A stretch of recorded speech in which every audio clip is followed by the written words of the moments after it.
That'll tie in with Esther, but somehow God will do it. Praise His holy name. Because on the 8th of February, amen, was the date when the crow left the ark. Amen. Now, just for some remarks before we get into the message itself, I want to take the meaning of the name Esther. Je veux parler de la signification du nom d'Esther, Hadassah en hébreu.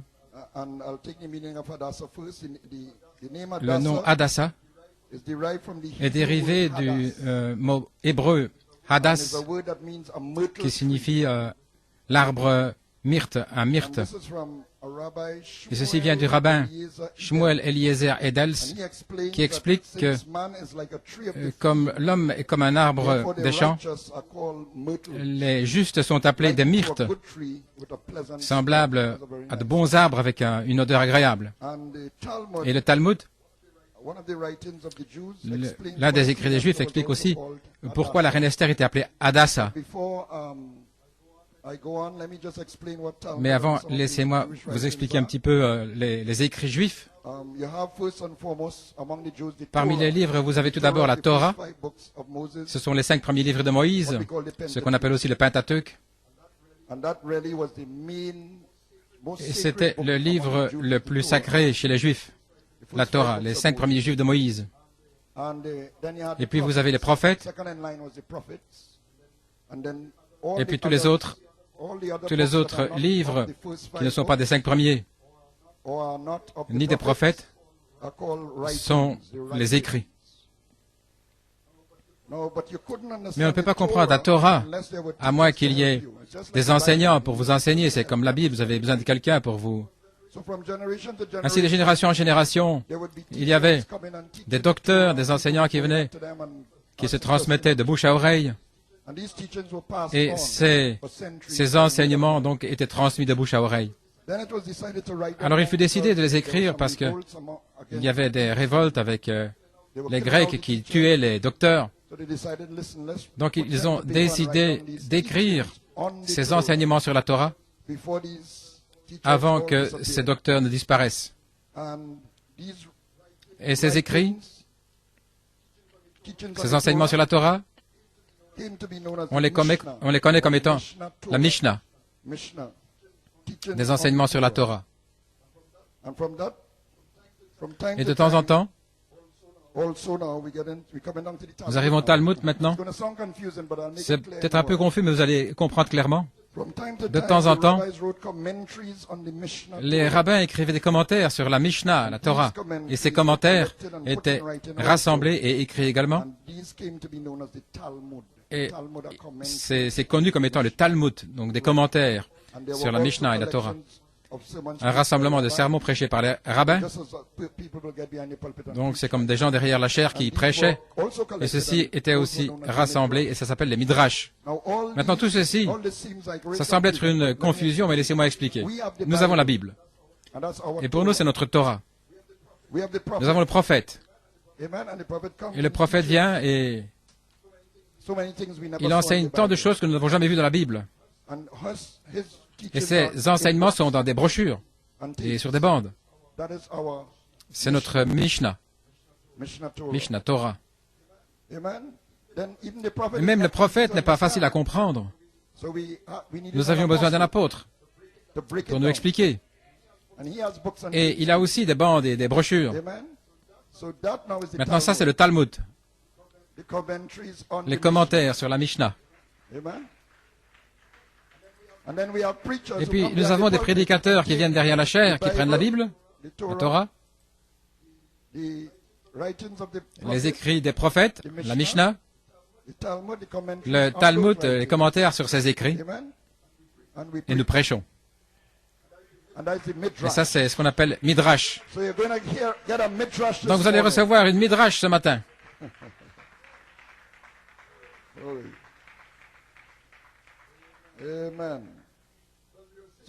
Comme nous disons, le Talmud explique, c'est ce qui explique pourquoi la reine Esther était appelée Hadassah. Pourquoi était-elle appelée Hadassah? Parce que les justes sont appelés des myrtes. Comme il est déclaré dans Zacharie 1:8, il se tient au milieu des myrtes On peut lire ça dans Zacharie 1:8. Les justes prophètes, Hanania, Michaël et Azaria, c'est le Talmud. Maintenant, les sages dans les midrash, les sermons, vont un pas plus loin. Tout comme un myrte a une bonne odeur et un goût amer, de même Esther était agréable à écouter, elle était douce pour le juste Mardoché. Mais elle était adversaire ou amère pour le méchant Aman. Le nom Hadassah représente la justice, qui correspond à une sphère céleste, représentant l'infinité de Dieu.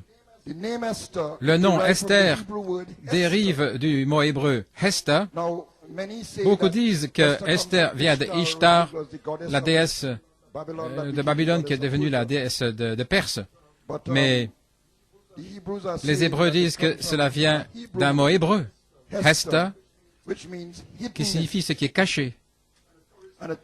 Et ça correspond à un plan spirituel représentant la sagesse, la piété cachée, une femme juste, ainsi qui amène la piété dans le monde physique, là où la piété est cachée.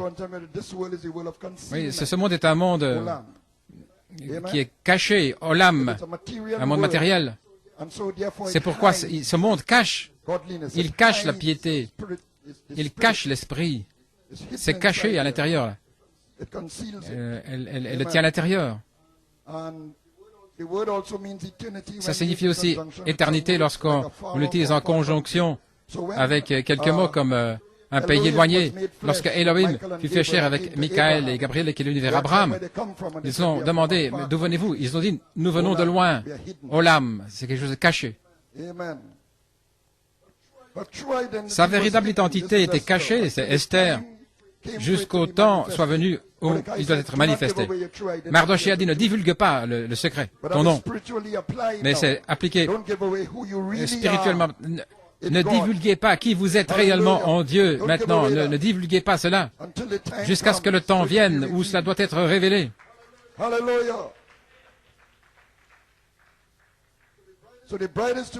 Ainsi, l'épouse doit être la manifestation de tout ce qui est en Christ, parce que Christ est la manifestation de tout ce qui est en Dieu. Et son épouse doit être la manifestation de tout ce qui est en lui. En elle, la divinité est cachée. C'est là comme la parole. L'homme de Genèse 1 est caché dans l'homme de Genèse 2. Le mystère de la piété caché, mais qui doit être révélé, dévoilé. Grand est le mystère de la piété. Dieu était manifesté dans la chair. C'est l'épouse, une partie de la divinité. Mon Dieu!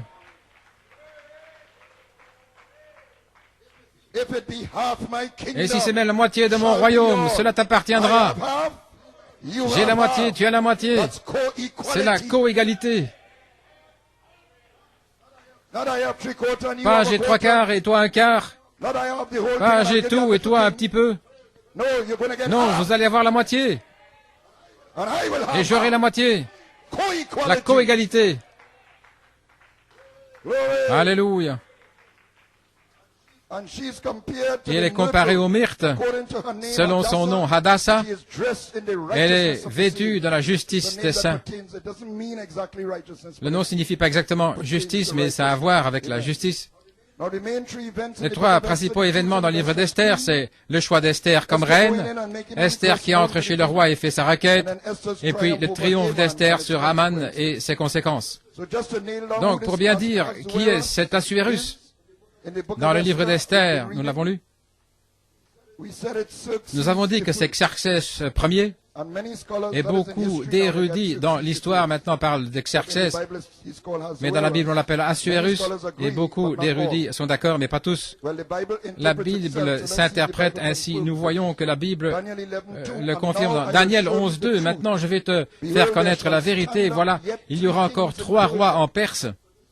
Donc, c'est l'ange qui parle à Daniel ici, au temps de Cyrus, le roi de Perse, le premier roi.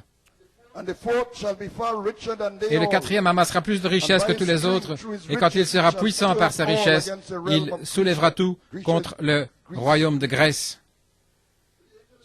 Donc l'ange parle à Daniel au temps du premier roi des Médo-Perses qui avait conquis l'Empire babylonien et avait ordonné que les Juifs soient libérés pour aller construire leur temple à Jérusalem. Mais tous les Juifs ne sont pas retournés à ce moment-là. Voilà pourquoi il y avait beaucoup de Juifs en Perse. Donc il déclare qu'il y a 3 rois à venir. Et l'histoire montre cela. Et le 4e était Xerxès Ier, qui était beaucoup plus riche que tous les autres. Nous savons par l'histoire que Xerxès a remué son peuple contre la Grèce, comme nous l'avons dit la semaine passée. Mais ce n'est pas déclaré dans Esther parce que Esther a à voir avec les 7 premières années de son règne. Historiquement, on sait qu'il a attaqué la Grèce beaucoup plus tard dans son règne. L'histoire montre aussi que les richesses de Xerxès étaient très grandes. C'était proverbial. Et dans le livre d'Esther, 1, 3 et 4, nous lisons la 3e année de son règne. C'est Assuérus maintenant. Il fit un festin à tous ses princes et ses serviteurs, les commandants de l'armée des Perses et des Mèdes, les grands et les chefs des provinces furent réunis en sa présence. Quand il montra la richesse, voyez-vous la richesse, la splendide richesse de son royaume, et l'éclatante magnificence de sa grandeur pendant nombre de jours, pendant 180 jours. Daniel mentionne ses richesses, l'histoire le confirme, et Esther mentionne aussi ses richesses. Donc, Xerxès, c'est vraiment, c'est Assuérus. Mais pourquoi les érudits ne disent-ils pas tout cela? Parce que un historien pourrait vous dire, mais vous enseignez du non-sens, Assuérus, ce n'était pas Xerxès, et puis alors ils vont troubler votre esprit. Mais je veux me rendre très clair. Vous pensez que ça n'a pas beaucoup d'importance, mais c'est le cas. Donc, Xerxès est vraiment Assuérus. Xerxès est le nom grec et Assuérus est le nom perse. Mais le nom donné dans la langue d'origine dans la Bible, en hébreu, c'est Akashverosh, qui fait la tête de l'empire perse. Maintenant, allons dans nos Écritures. Après ces remarques, nous allons prendre Apocalypse 7, 1, 3, alors que nous nous levons pour les lectures de la parole. Nous lisons du verset 1 à 3, et ensuite Esther 2, 17, et 1 Pierre 1, verset 2. Apocalypse 7,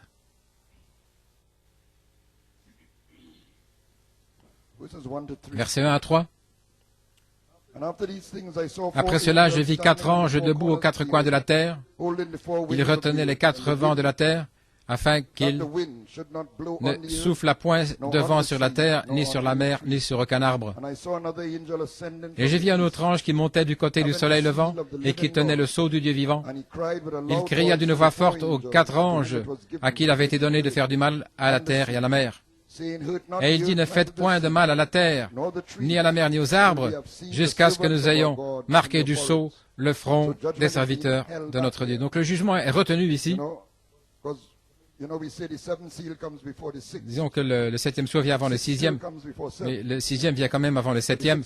Donc le 6e a été libéré, mais retenu. Et le 7e descend là.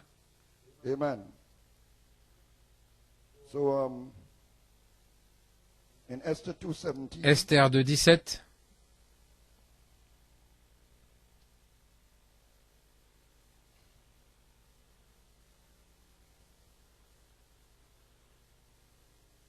Nous sommes un peuple privilégié et le Seigneur retient le jugement pour nous. Dans Esther 2, le roi aima Esther plus que toutes les autres femmes, et elle obtint grâce et faveur devant lui plus que toutes les autres jeunes filles.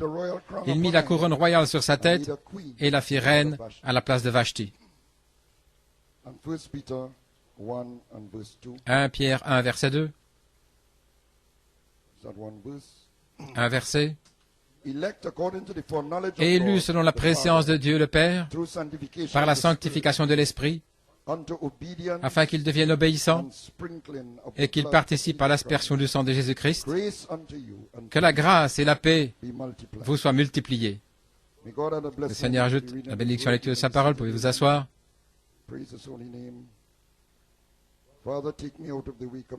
Père, ôte-moi complètement du chemin et que les gens soient édifiés et bénis ce matin. Comme titre, le choix de la dame élue comme reine. Le choix de la dame élue comme reine. Et le thème, c'est Esther dans la vision prophétique de Malachie 4. Donc nous sommes principalement dans l'appel de Malachie 4 ce matin. Et la semaine prochaine, le dimanche prochain, nous parlerons de l'appel à la résurrection, l'appel de l'épouse. Et l'inspiration, c'est l'apaisement de la colère du roi. Ézéchiel 9 aussi, vous vous souvenez?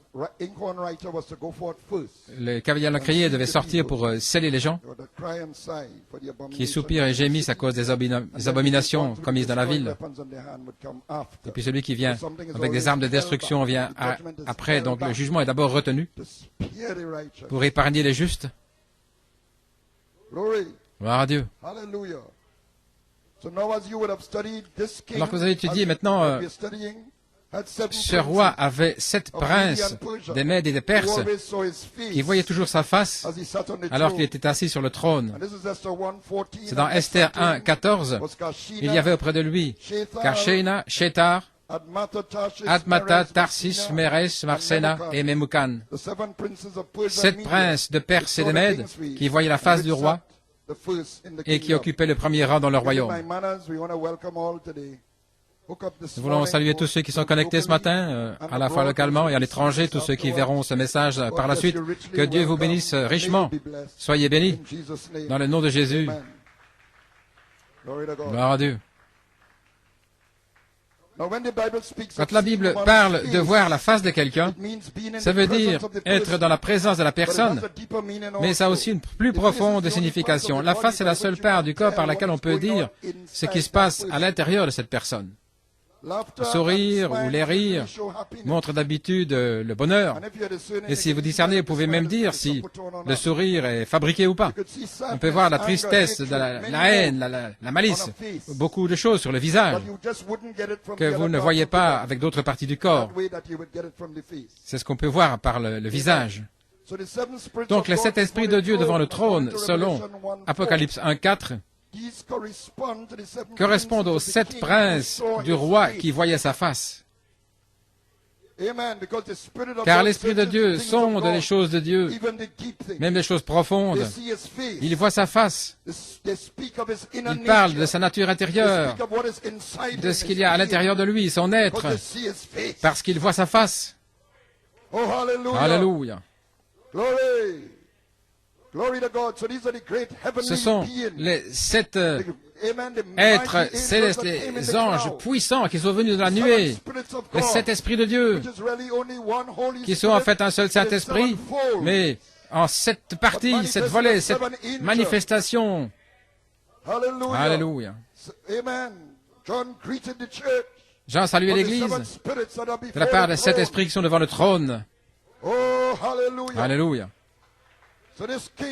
Donc ce roi ici avait 7 princes qui voyaient toujours sa face. Et le roi aussi avait 7 eunuques qui servaient dans sa présence. Il y en avait d'autres, mais ceux-ci servaient dans sa présence. Esther 1:10.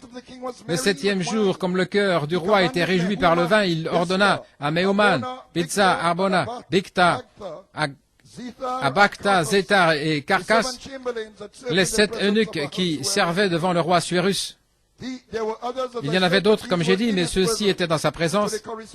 Donc ils correspondaient en fait aux messagers de cet âge de l'Église. Ce sont les anges terrestres. Ils sont influencés par les 7 esprits, ces messagers. 7 parties de son Saint-Esprit, donc qui agissent ensemble.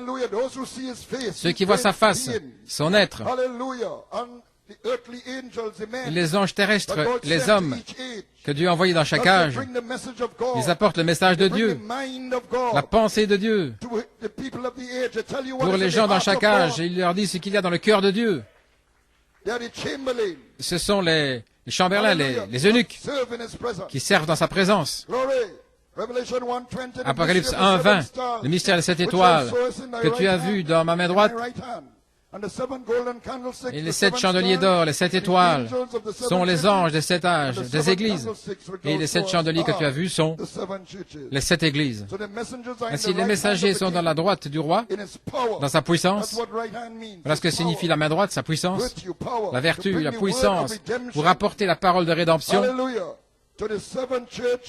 aux 7 âges de l'Église. Et cela est révélé à la fin des âges de l'Église par le 7e messager. Alléluia. Il a révélé qui étaient ces messagers. Il y avait une clé. Jésus-Christ est le même hier, aujourd'hui, éternellement. Nous savons que Paul était le premier messager. Donc Dieu lui a dit de chercher des gens, ces hommes puissants, dont le ministère était le plus proche de celui de Paul. Pas exactement comme Paul, parce qu'il s'éloignait de cela, mais il se rapprochait de Paul. Et ça, c'était les messagers. Donc la façon dont le Saint-Esprit a utilisé ces messagers qui sont venus sur le 7e. Donc directement, nous voyons que ce livre d'Esther est placé au temps de la fin. C'est pour notre jour. Et je crois qu'il est révélé à la fin du 7e sceau. Alléluia. Alléluia.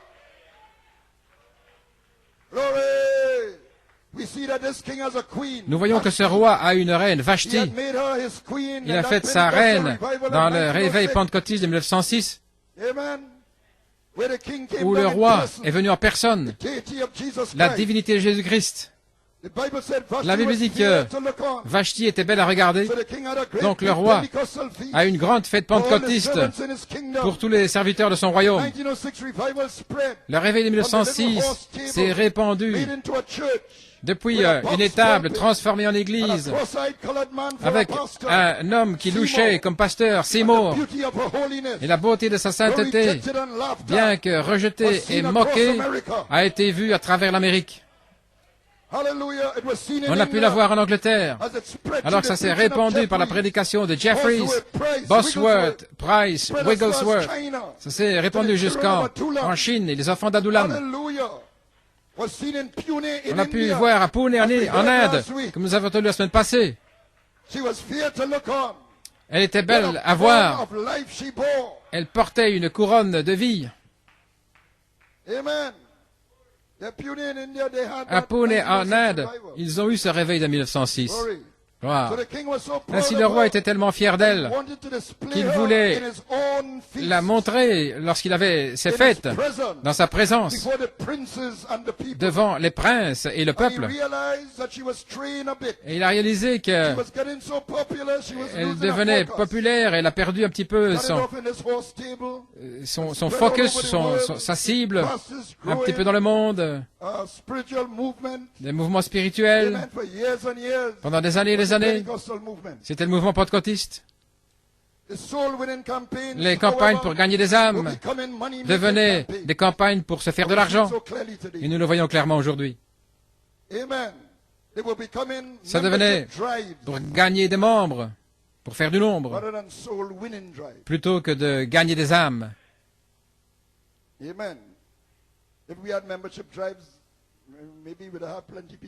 Si nous avions des campagnes pour avoir des membres, on aurait peut-être beaucoup de gens ici. Mais nous cherchons Esther.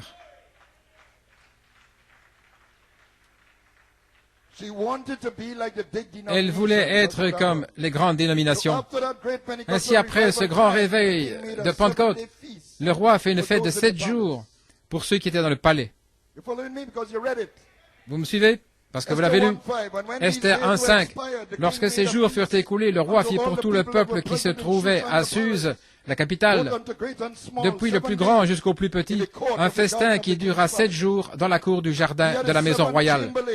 Et il a eu son 7e eunuque le messager du 7e âge, qui est sorti des champs missionnaires en 1955 pour préparer la fête du roi, de 1956 jusqu'à 63 pendant 7 ans, 7 jours. Et il a préparé la table avec des messages formidables. Parce que sur le champ missionnaire, il ne pouvait pas entrer profondément dans la parole. C'était une multitude mélangée. Mais quand il n'était plus sur le champ missionnaire, il pouvait entrer profondément dans des enseignements, dans son église et le mettre sur bande et l'engranger. Gloire à Dieu. Ainsi, la fête du roi ne peut pas être simplement à l'extérieur, mais ça doit être dans le palais. La nourriture solide, riche. Il a préparé la table avec la série des Hébreux, la semence du serpent. Il a essayé de lui montrer pourquoi nous ne sommes pas une dénomination. Il a essayé de la faire entrer vers l'adoption, la série sur l'adoption, la série sur l'Apocalypse, la série sur Daniel, la parole parlée, la semence originelle, la restauration de l'arbre épouse et beaucoup d'autres messages. Quelle fête! Amen. Esther 1:7, on servait à boire dans des vases d'or de différentes espèces. Il n'y a pas deux personnes les mêmes ici, même si vous êtes jumeaux, vous n'êtes pas les mêmes. Je le sais. Gloire à Dieu. De différentes espèces. Et il y avait abondance de vin royal grâce à la libéralité du roi. Mais on ne forçait personne à boire. Personne n'était forcé. On ne peut pas forcer la révélation à entrer dans un homme. Voyez, personne n'était forcé. Car le roi avait ordonné à tous les gens de sa maison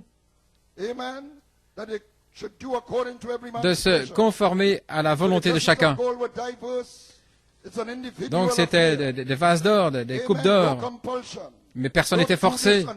C'est pas fait ceci, fait cela. Nous devons le désirer. On ne peut pas le forcer. Personne n'était obligé.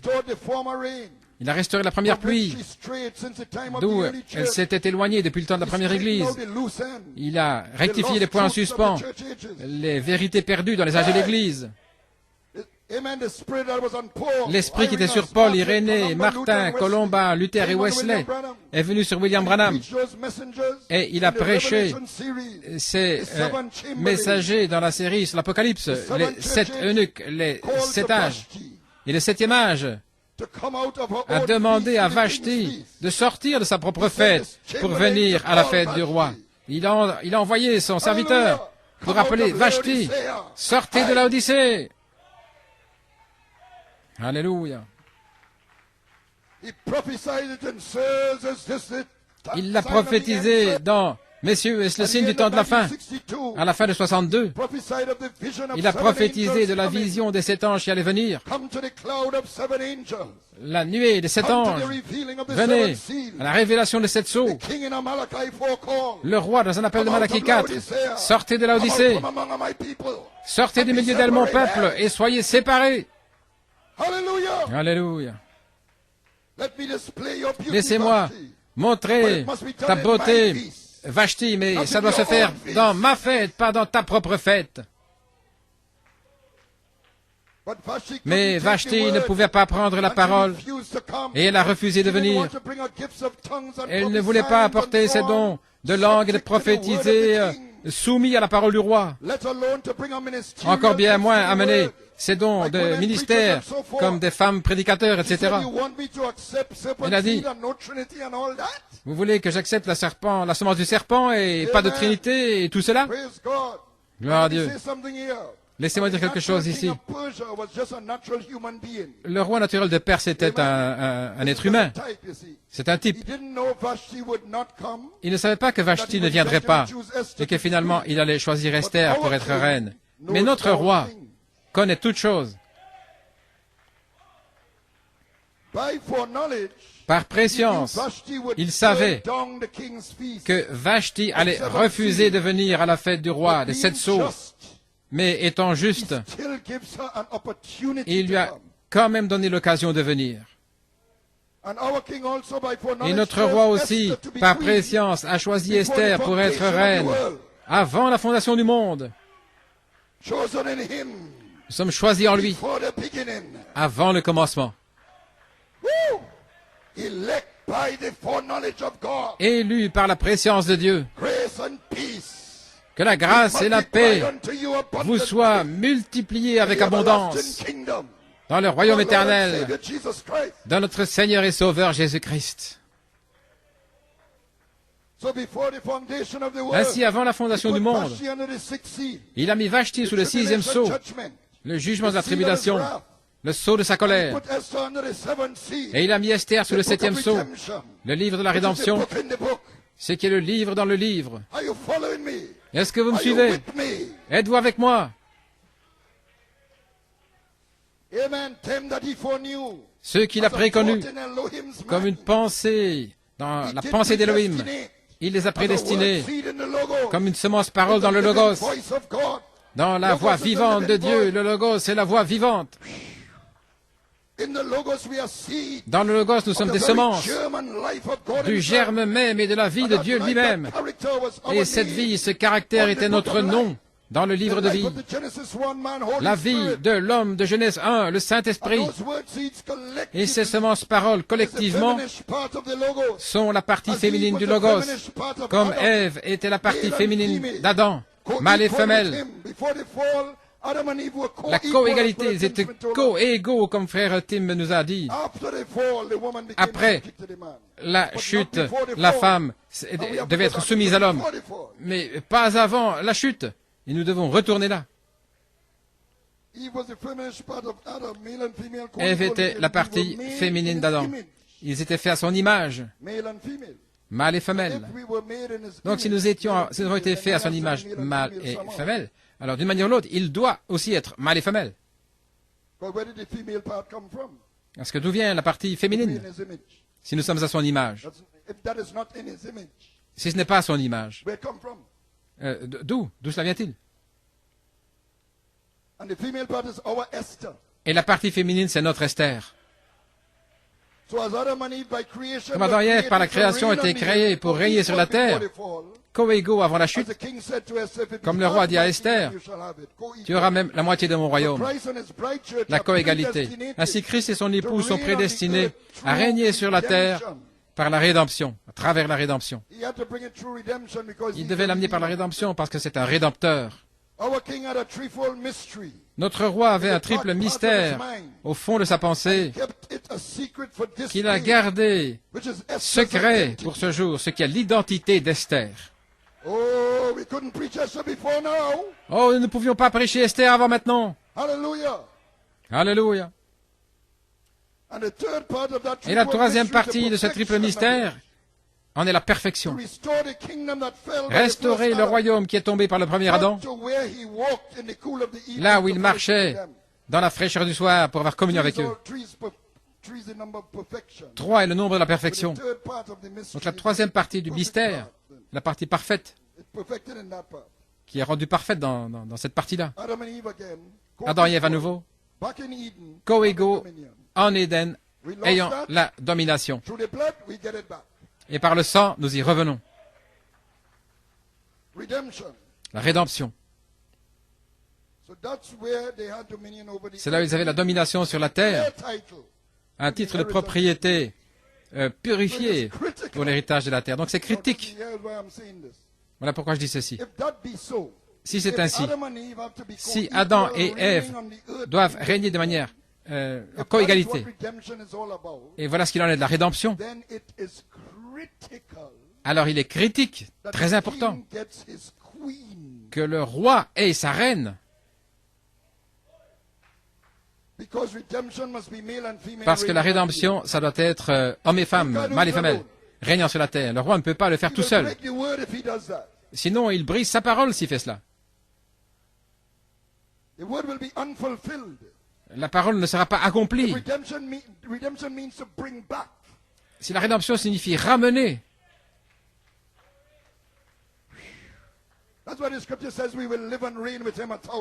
voilà pourquoi la Bible dit que nous allons vivre et régner avec lui 1000 ans.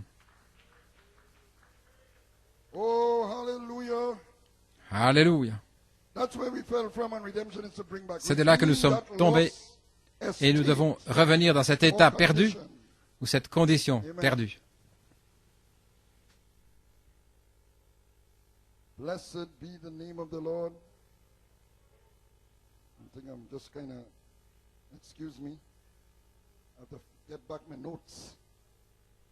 Oh, hallelujah. Blessed be the name of the Lord. Béni soit le nom du Seigneur. Glory to God. Amen. So that is revealed at the end of the church ages. Amen. Donc c'est révélé à la fin des âges de l'Église. Béni soit le nom du Seigneur.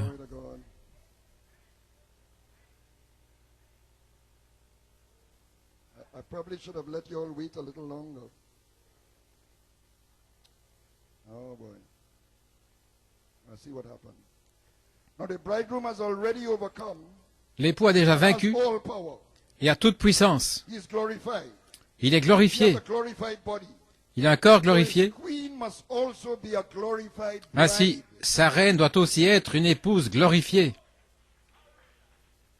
So when he leaves his father's throne, Ainsi, quand to il his own quitte le throne, trône de son père pour prendre son propre trône, and that's when he seals, that's what the seals is about. et voilà ce qu'il en est des sceaux, He must get his queen il doit avoir sa reine before he could reign on the earth. avant de pouvoir régner sur la terre. Otherwise, I was saying it would break the scriptures. Autrement, comme je l'ai dit, cela briserait les Écritures. Tout d'abord, il prend le livre, Title deed to the earth. ce qui est le titre de propriété de la terre, That Adam lost. le titre qu'Adam avait perdu et Satan ne pouvait pas s'en saisir. Donc il est retourné vers celui qui était assis sur le trône. And he puts in his claim. Christ took that Et alors, book. Christ a pris ce livre He puts in his claim on his wife. et il réclame sa femme His blood.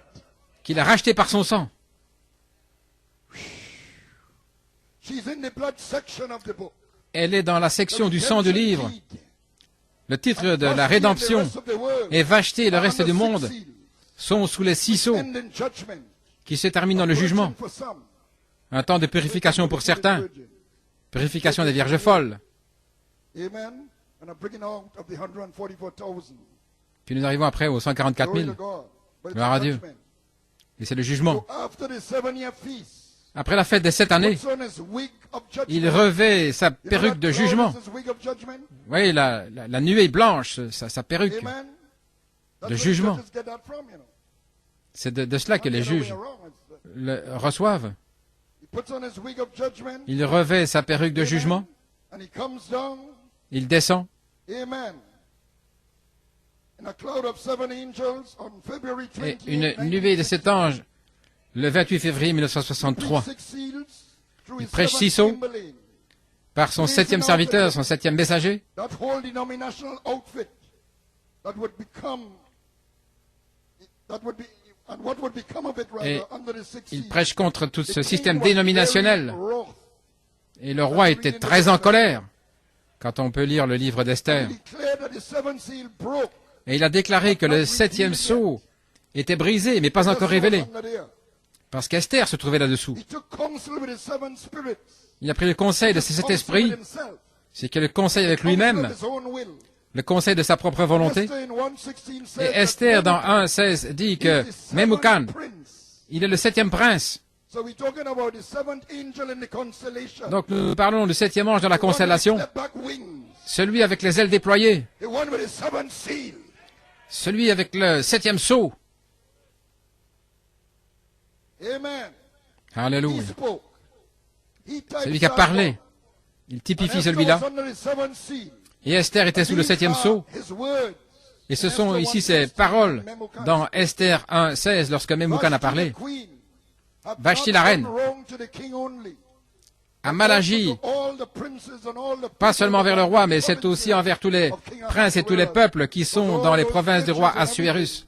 Toutes ces églises et tout cela, qui pouvaient manquer de respect à leur époux, la parole. Verset 19. Si le roi le trouve bon, qu'on publie de sa part un édit et qu'on inscrive parmi les lois des Perses et des Mèdes, avec défense de la transgresser. L'ordonnance du roi ne pouvait pas être changée. Que Vashti ne paraisse plus devant le roi d'Assuérus et que le roi donne la dignité de reine à une autre qui soit meilleure qu'elle. Ceci n'est pas arrivé immédiatement. Il y a une période de temps, nous allons voir. L'Écriture continue en disant que ceci a plu au roi. Je vais revenir à cela, mais maintenant voyons la colère du roi. Il n'était pas simplement fâché, mais il était très en colère.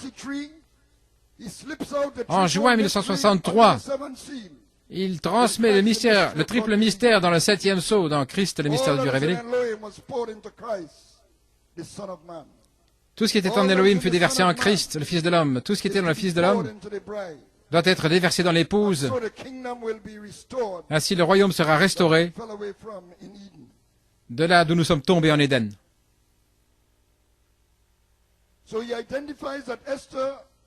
Donc il identifie qu'Esther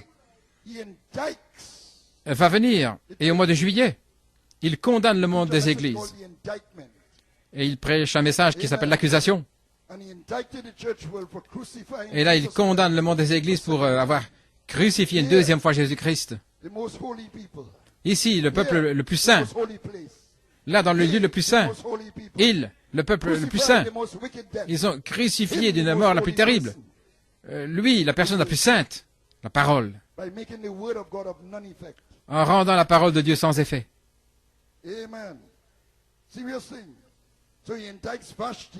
Donc il condamne Vashti pour avoir rejeté la parole du roi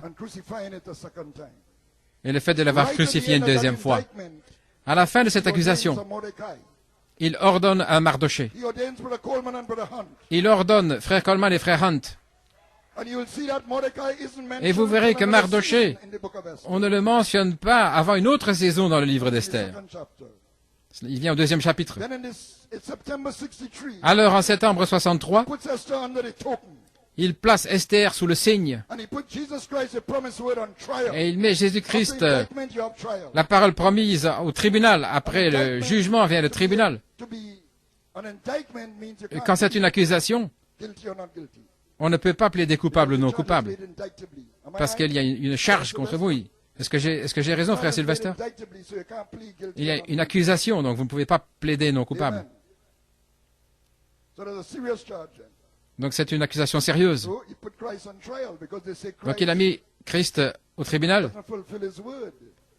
Est-ce que Christ n'accomplit pas sa parole?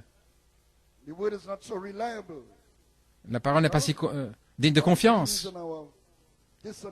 Des songes et ceci, cela qui ont plus de valeur. Oui.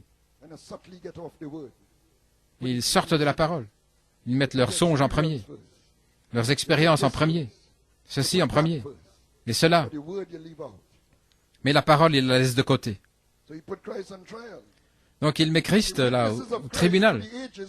Et les témoins de Christ au travers des âges ont prouvé que la parole promise était véritable.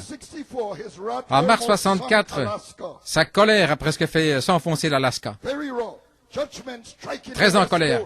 Le jugement qui frappe la côte ouest. Le prophète a pris une pierre et un tourbillon. Et il y a eu un tremblement de terre qui a presque fait s'enfoncer l'Alaska en 64. Maintenant, ça répond au tremblement de terre du calvaire. Oh là là.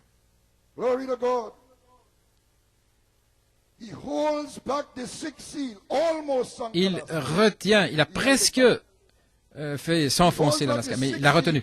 Il retient le 6e sceau à cause de l'épouse. Il ne peut pas laisser tomber le jugement pleinement avant d'avoir sa reine. Il retient les 4 vents jusqu'à ce que les serviteurs de notre Dieu soient scellés. Maintenant, au chapitre 2, verset 1, il est question de la colère du roi Assuérus qui est apaisée. Quand sa colère fut apaisée, vous vous souvenez? Qu'est-ce qui a apaisé sa colère? La pensée qu'une autre reine, meilleure que Vashti, arrivait.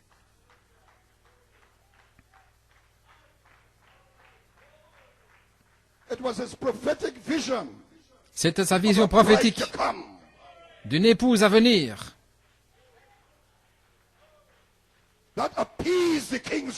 Cela a apaisé la colère du roi.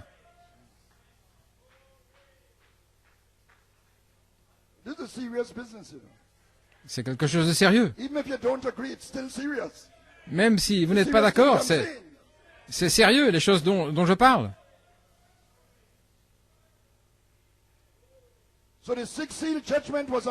Ainsi, le jugement du 6e sceau a été relâché, mais en fait retenu. Le prophète dit que la 6e trompette, 6e sceau, mais ça a été retenu.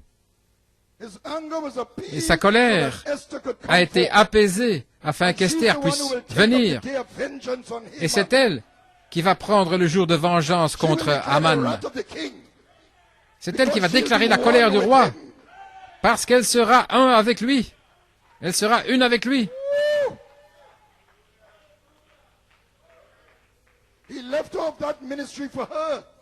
Il a laissé ce ministère-là pour elle. Il s'est arrêté au milieu du verset. Jésus est allé dans le temple et il a ouvert dans Isaïe 61. L'Esprit du Seigneur est sur moi, car l'Éternel m'a oint pour porter de bonnes nouvelles aux malheureux. Il m'a envoyé pour guérir ceux qui ont le cœur brisé, pour proclamer aux captifs la liberté et l'ouverture de la prison à ceux qui sont liés, pour proclamer une année de grâce de l'Éternel. Il s'est arrêté là, il a fermé le livre. Au milieu d'une phrase. Juste au milieu, il a fermé le livre. Ce n'était pas encore le temps pour la vengeance. Mais il avait une Esther qui allait venir, qui allait déclarer cette chose sur Haman. Le Conseil mondial des églises et le monde. En continuant. Cette citation. Et s'il avait continué, voici ce qu'il aurait dit. Et il s'est arrêté juste avant là. Et un jour de vengeance de notre Dieu, pour consoler tous les affligés, pour accorder aux affligés de Sion, pour leur donner un diadème au lieu de la cendre, une huile de joie au lieu de deuil, un vêtement de louange au lieu d'un esprit abattu, afin qu'on les appelle des arbres des térébintes de justice, une plantation de l'Éternel, afin qu'il soit glorifié.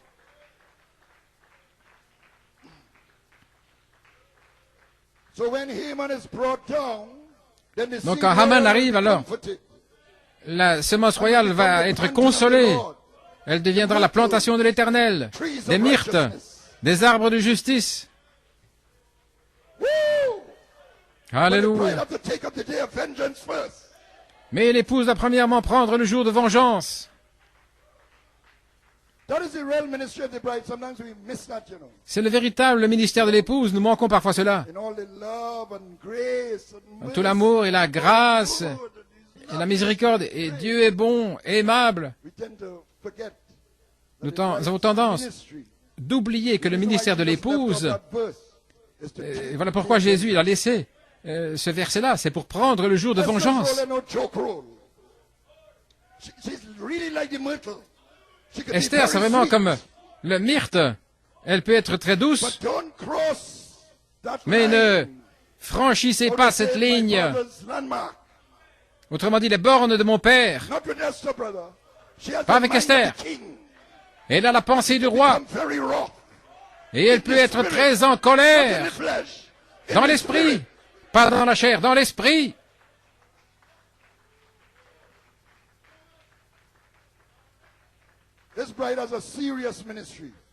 Cette épouse a un ministère très sérieux, très important. Oh Jésus. Oh, je me sens religieux. J'ai envie de me rouler par terre, de parler en langue, de courir partout. Ainsi, pour l'épouse, ce 6e sceau est retenu. Seulement pour l'épouse. C'est quelque chose de sérieux. Sa colère est apaisée. Et nous verrons cela plus clairement quand nous parlerons de l'appel de l'épouse la semaine prochaine. En mars 64, il a déclaré que Jésus-Christ était officiellement rejeté. Alors, après l'accusation et le procès, ça pouvait être maintenant une loi, qu'il soit écrit dans la loi, qui ne peut pas être altéré, que Vashti ne puisse plus venir dans la présence du roi. Nous ne parlons pas d'individus, mais de systèmes. Amen. Let the king give her royal estate unto another. Et que le roi donne la dignité royale à une autre qui est meilleure qu'elle. C'est quel héritage? La dignité royale. Elle avait un mauvais titre. Autrement dit, que l'état royal de Vashti soit donné à celui que j'ai choisi de donner ce sceau, Christ, le mystère de Dieu révélé. Sous ce sceau. Mais où était Esther tout ce temps? On ne pouvait pas voir l'épouse. Le prophète a dit, pas de manifestation pour remuer l'épouse. Il faudra ces 7 tonnerres pour la réveiller. Il n'y avait pas d'épouse à ce moment-là. Pas d'épouse mondiale qu'on pouvait voir. Amen. Elle devait attendre les tonnerres. Que les tonnerres viennent à Suse. Alléluia. Oh my Lord. Seigneur. Joel, I had a tough week to lay out this message. Oh Joël, j'ai eu un temps difficile pour préparer ce message, mais je me sens bien maintenant.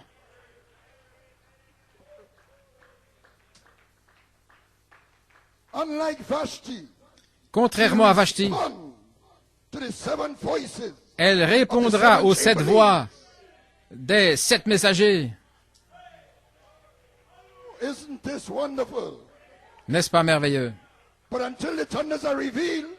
Mais jusqu'à ce que les tonnerres soient révélés, on ne pouvait pas voir Esther sur la scène, à Suse.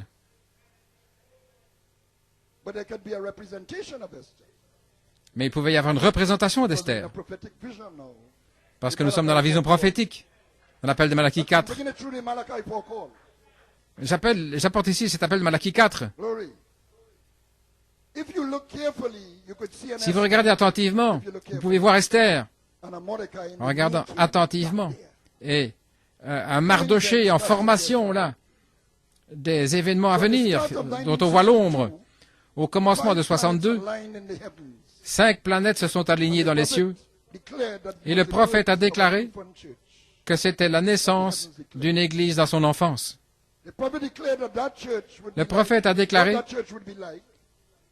ce que serait cette église quand il a prêché la stature de l'homme parfait cette même année. Il a dit, cet être, lorsqu'il sera achevé, est l'église de Dieu qui partira dans l'enlèvement. C'est Esther. Alors en décembre, il a prêché, messieurs, est-ce le signe du temps de la fin? Et il a relié les vertus avec les tonnerres.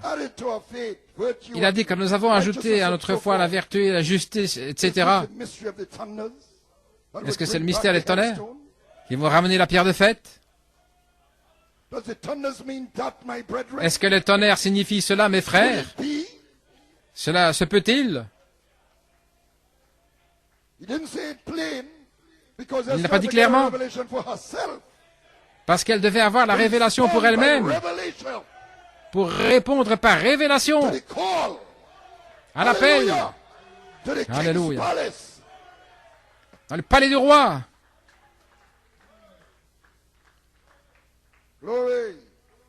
Gloire à Dieu. Amen. Yes, sir. Alors en décembre, on a prêché cela, 62, cette année, parce qu'en 55, souvenez-vous, il avait fait une promesse au Seigneur que si je dois demander de l'argent je n'irai plus prêcher à l'extérieur. Sa femme lui disait, comment peux-tu t'arrêter de prêcher? Tu dois demander de l'argent. Il a dit, j'ai fait une promesse à Dieu. Alors qu'il parlait à son épouse, il a vu ces deux enfants mexicains qui tiraient une petite charrette, là. Et ça montrait une réunion au Mexique. Il était dans la cuisine et il voit ça qui se passe devant lui. Alors il entre dans la vision profondément. Il entend son épouse pendant un temps. Et puis il entre dans la vision profondément. Et il y a une réunion maintenant qui est annulée. Et il entend vaguement son épouse. Au point, il ne l'entendait plus parce qu'il était profond dans la vision. Et il dit, comment est-ce que vous pouvez arrêter la réunion? Il dit, nous avons déjà pris l'offrande. Et le prophète dit, depuis quand l'offrande est-elle plus importante que les âmes pour Christ? Donc c'était l'esprit d'argent qui entrait là, à ce moment-là. Vous savez alors qu'il est allé autour du lac. Il y avait les 3 poules. Il devait prendre la truite arc-en-ciel, c'est qu'elle épouse. Et le 3e poule la prendra. Et puis la vision de la tente. Alléluia. Donc, dès qu'il a pris une décision de sortir du champ missionnaire, à ce moment-là, sa femme lui parlait dans la cuisine. Il est entré dans la vision.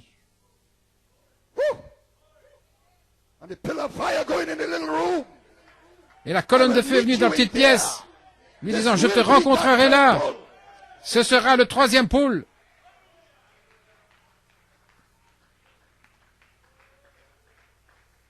Oh, my. Oh là là. Donc juste en décembre, quand il y a une prédication, messieurs, est-ce le temps? Juste après ce message. Frère Coleman disait qu'il entendait. Frère Coleman entendait parler du livre à l'intérieur, du livre à l'extérieur, c'était du grec pour lui. Mais à la fin du message, le Saint-Esprit lui a dit, quand tu reviendras à New York City, commence ton église. Au commencement de 62, les 5 planètes qui s'alignent, la naissance d'une église, et à la fin, quand tu retourneras à New York City, commence ton église. C'était la statue de l'homme parfait. Pas une église particulière, mais il en avait un signe. Oh là là. Hallelujah. But Esther was just a little orphan somewhere.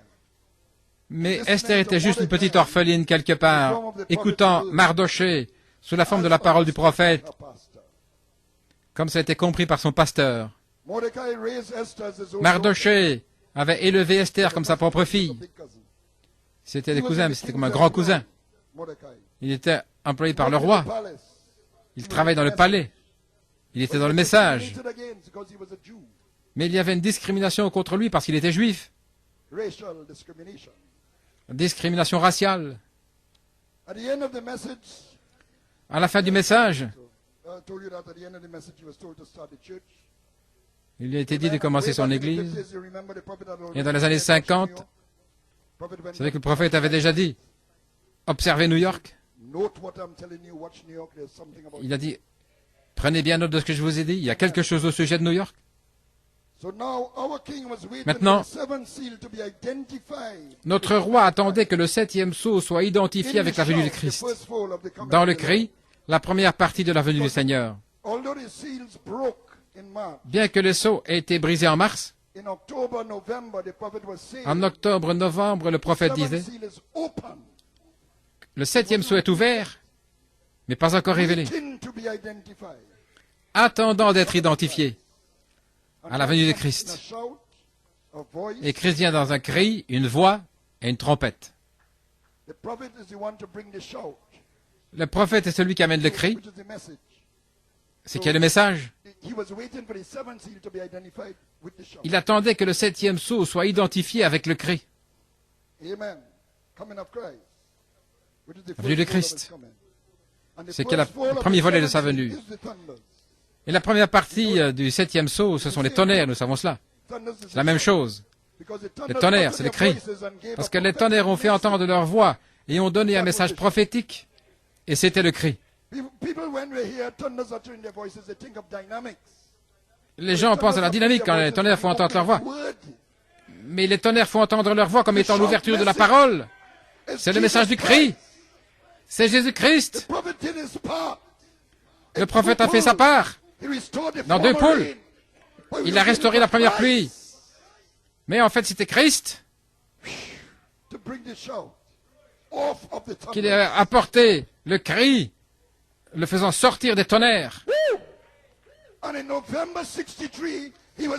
Et en novembre 63, il attendait encore cela. Amen. En mars, Jésus-Christ a officiellement été rejeté. Vashti a refusé de venir. Il pouvait se tourner maintenant vers Esther, avec un cri. Alléluia.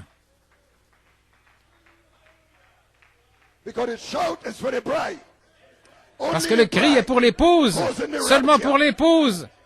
Là, qui va dans l'enlèvement. L'enlèvement, c'est le départ secret de l'épouse. Voici, je viens comme un voleur.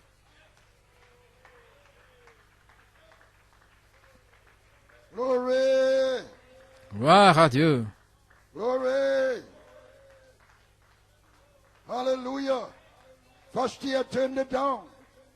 Vashti l'avait rejeté. Donc il a retenu sa colère, étant dans l'expectative pour le choix d'une autre reine qui devait vivre et régner avec lui 1000 ans pour restaurer le royaume qui était tombé par le premier Adam. Et il entre dans une peau humaine comme fils de l'homme, en accord avec Genèse 18. Elohim, dans une peau humaine,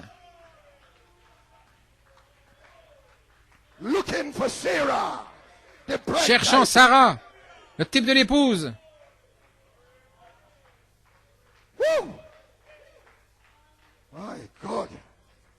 Mon Dieu, j'ai envie de courir au travers d'une troupe. Glory. Hallelujah. Glory to God. Gloire à Dieu. Il cherchait Sarah. Maintenant, voyons qu'il cherche Esther. Il veut se faire connaître à elle. Donc c'est le temps pour le cri. Voyez ce qui se passe. Vashti devait le rejeter avant d'aller vers Esther.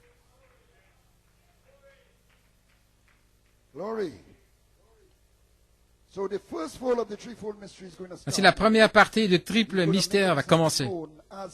Il va se faire connaître comme fils de l'homme. C'est le fils de l'homme. Dans Christ, c'est le mystère de Dieu révélé.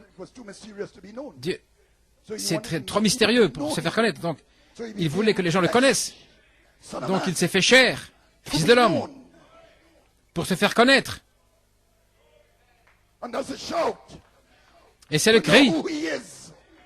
Savoir qui il est. Le connaître dans ses manières d'être, son être. Le connaître dans son amour. Le connaître dans sa nature.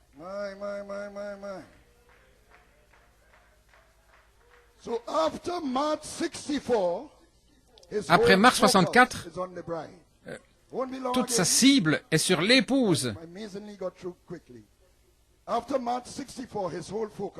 Mars 64, il est centré sur l'épouse. Regardez. Et j'ai parlé avec frère Fioré. Et il me parlait de cela aussi. Parce que frère Fioré, il était dans ces réunions à ce moment-là. Donc des invitations sont sorties de venir à Jeffersonville pour une réunion en juin 64, le dévoilement de Dieu. Jeffersonville. Le dévoilement de Dieu.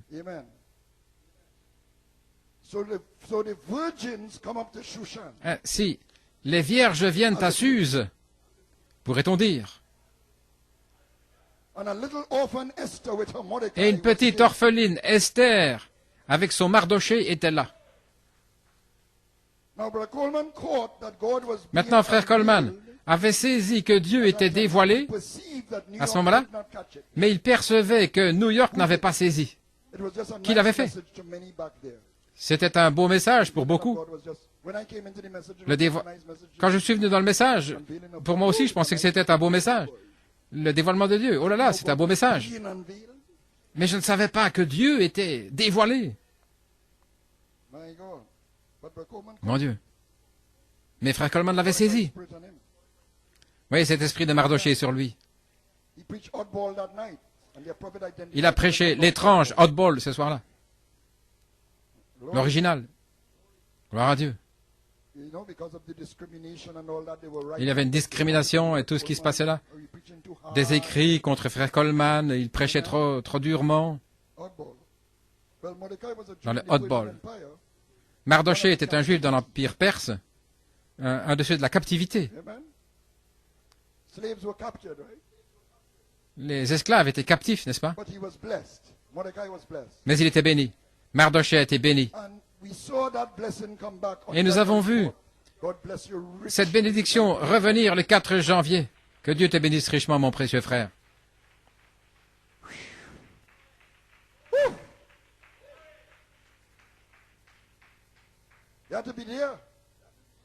Vous devez être là. Étiez-vous là? Quand ils ont crucifié. Frère Louis, il est bon de te voir.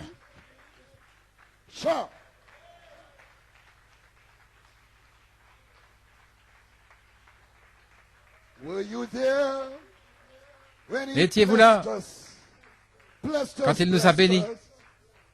Il nous a bénis.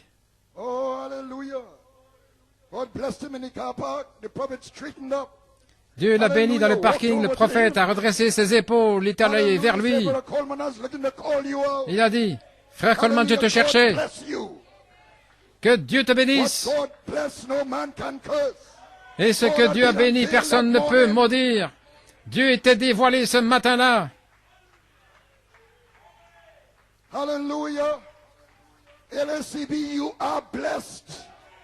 Assemblée locale, vous êtes bénis. Some of you looking like you're not sure. Certains semblent ne pas être sûrs. Mais je vous le dis ce matin.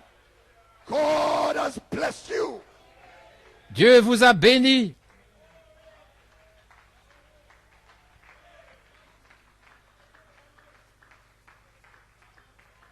Amen. Alléluia. Les plaisirs mondains ne peuvent pas vous bénir. Les petits amis, les petites amies ne peuvent pas vous bénir. Facebook ne peut pas vous bénir. Peu importe ce que c'est. Quels que soient ces plaisirs, ça ne peut pas vous bénir. Seul Dieu, le Dieu vivant, d'où coulent les bénédictions. Et par le dévoilement de Dieu, vous êtes bénis, gloire à Dieu.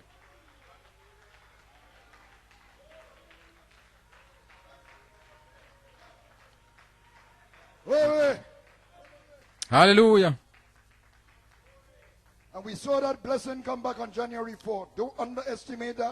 Et nous avons vu cette bénédiction revenir le 4 janvier. Ne sous-estimez pas cela, c'était sous forme de semence à ce moment-là. Là, au temps du prophète. Frère Coleman a pris 2 réunions après le dévoilement et personne n'avait rien compris. Il a pris 2 réunions pour enseigner l'Église ce qui se passait. Et un frère a organisé une réunion à Philadelphie. Et il avait invité le prophète.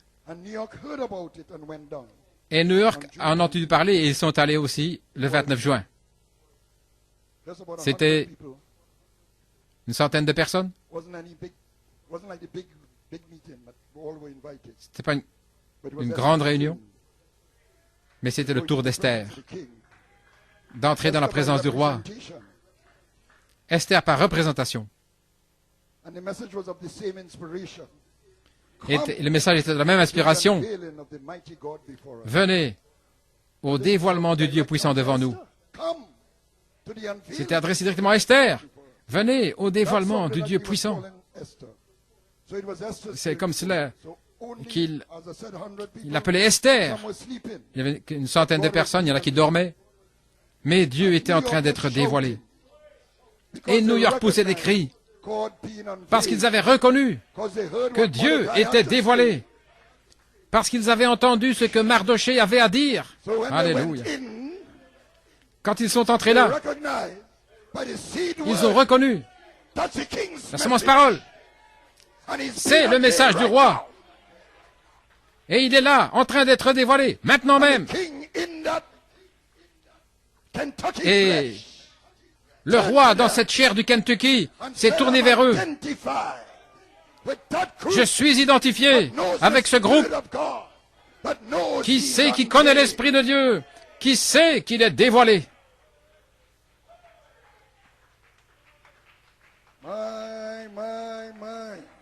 Oh là là.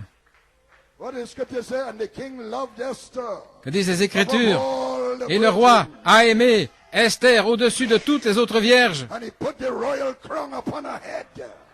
Et il a mis la couronne royale sur sa tête. Et il a eu une fête. La fête d'Esther. Alléluia.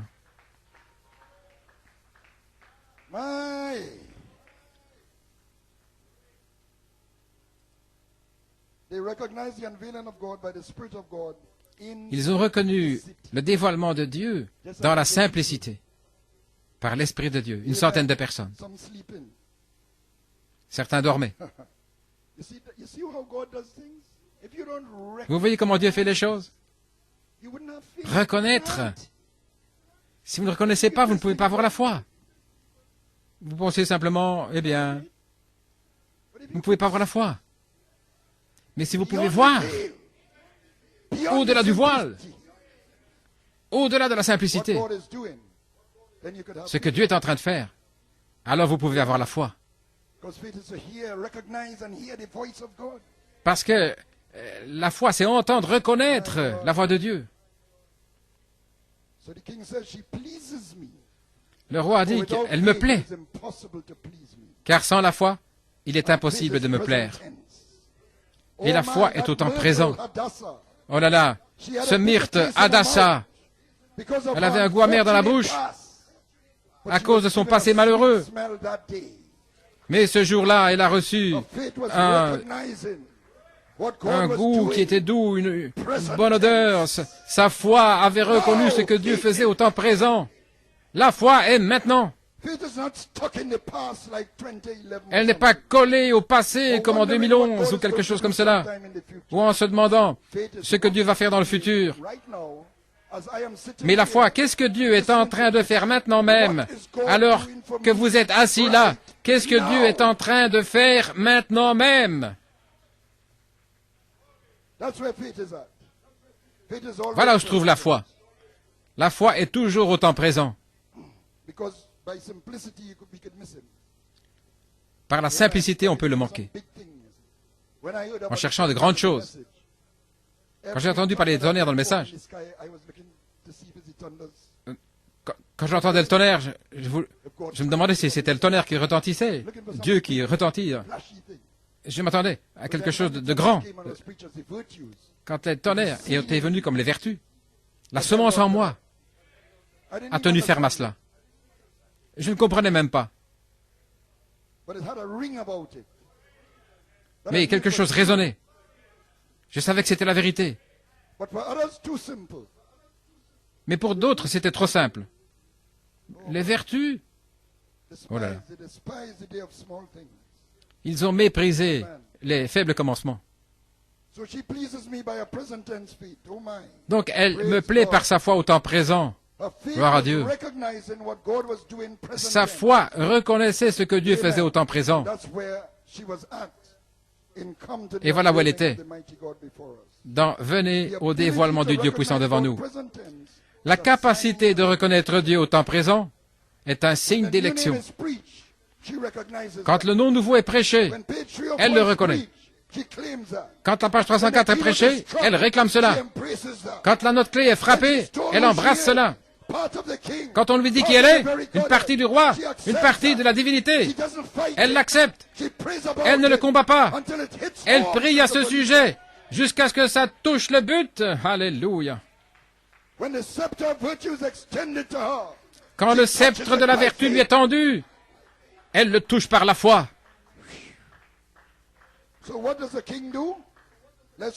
Ainsi que fait le roi. Lisons. Esther fut conduite près du roi Assuérus dans sa maison royale. Ce n'est pas dans le palais ici. Le palais, c'est là où on touchait le sceptre. Mais ceci, nous sommes maintenant dans la maison royale.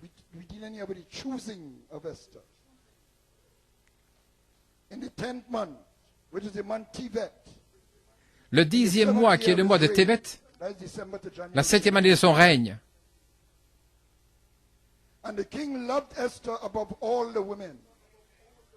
Et le roi aima Esther plus que toutes les autres femmes. Et elle obtint grâce et faveur devant lui, plus que toutes les vierges. C'est la grâce avec G majuscule. Et il mit la couronne royale sur sa tête. Lorsque la bénédiction est venue, Jacob grâce, Joseph perfection. La couronne de vie. Et il la fit reine à la place de Vashti. Le roi donna un grand festin à tous ses princes et ses serviteurs, la fête d'Esther. Et il donna du repos aux provinces et fit des présents avec une libéralité royale. Quelle était la fête d'Esther? Je vais terminer. Le chef-d'œuvre, la demeure future, mariage et divorce, clarifiant le titre de propriété que Vashti avait tout emmêlé depuis le conseil de Nicée. L'union invisible, qui est ce Melchisédek, les lois du temps de la fin, les choses qui doivent être, l'enlèvement, la communion, et tant d'autres étaient au menu. Depuis juin 64, c'était les tonnerres faisant entendre leur voix et faisant un festin à Esther.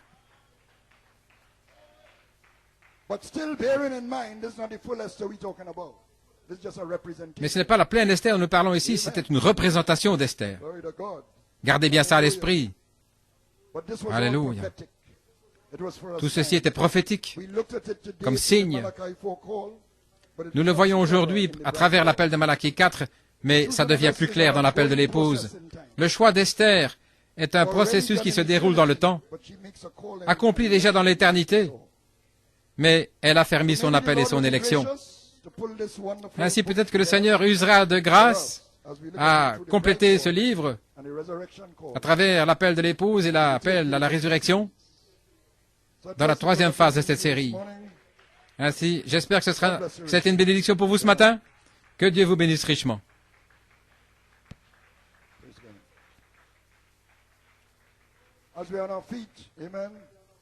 Alors que nous sommes debout, nous avons la tristesse d'annoncer que frère Lebron vient de décéder, le pasteur de l'église de Porto Rico. Beaucoup d'expériences de frère Coleman sont connectées avec Porto Rico, le pardon, l'affection fraternelle, les visions de Porto Rico, etc., la vision de l'attente. Et frère Lebron était le pasteur là, se tenant ferme toutes ces années. Nous voulons donc avoir une minute de silence pour notre précieux frère.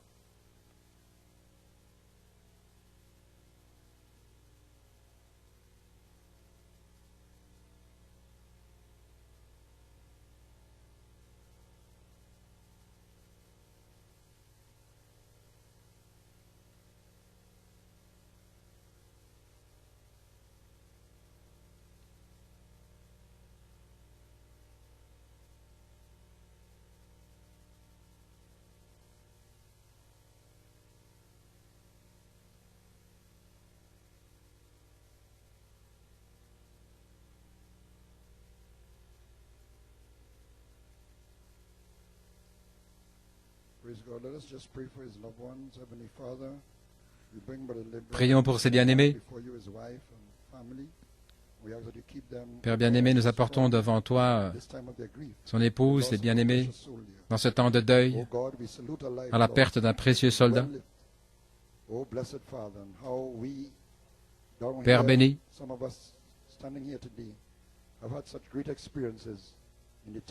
nous avons eu de telles expériences dans cette tente à Porto Rico, et récemment la consécration de l'Église.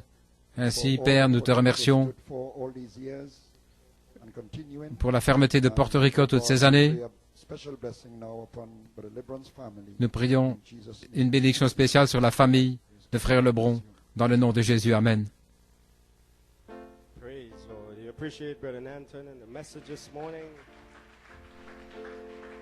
Oh, he chose me. He chose me out of all that he could have. Truth. Oh, he chose me. He chose me. And he can use me till he used me up. Sing it again. Oh, he chose me. He chose me out of all that he could have choose. Oh, he chose me. He chose me, and he can use me till he used me up. Oh, I gave him my heart, I gave him my soul, hand over my life to complete control. He can use me till he used me up. I gave him my heart, I gave him my heart, I gave him my soul, hand over my life to complete control. He can use me till he used me up.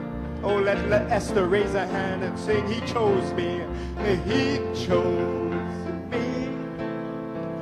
Oh, he chose me out of all that he could have choose. He chose me, he chose me. Yes, he chose me, and he can use me till he used me up. Sing that again. He chose me, he chose me, he chose me, he chose me out of all that he could have choose. Oh, he chose me, hallelujah, he chose me, and he can use me. He can use me till he used me up. So I gave him my heart, I gave him my heart, and I gave him my soul, hand over my life to complete control. He can use me till he used me up. Hallelujah. I gave him my heart, I gave him my heart, I gave him my soul, hand over my life to complete control. You can use me till you use me up. Oh, one more time.